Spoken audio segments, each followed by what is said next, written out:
Welcome to the Tech Egg. Don't get scrambled. Enjoy the video. You start by verifying your operating system and architecture, because driver packages depend on that.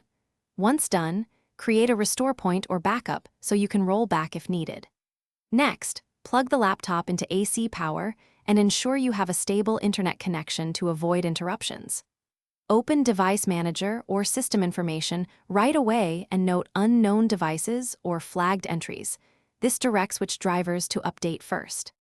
You should go to the laptop manufacturer's support page and download chipset and storage drivers first because they affect device enumeration. Install them before graphics and peripherals. Once chipset is complete, install network and audio drivers so connectivity and sound function predictably.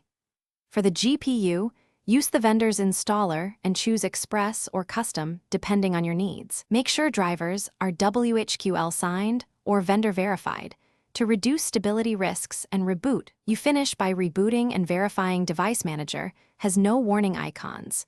Confirm devices function correctly and run a quick benchmark or network test if relevant.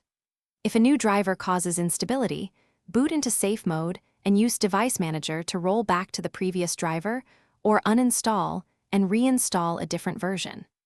Make sure to enable OEM update tools or Windows Update for future driver patches, and keep a copy of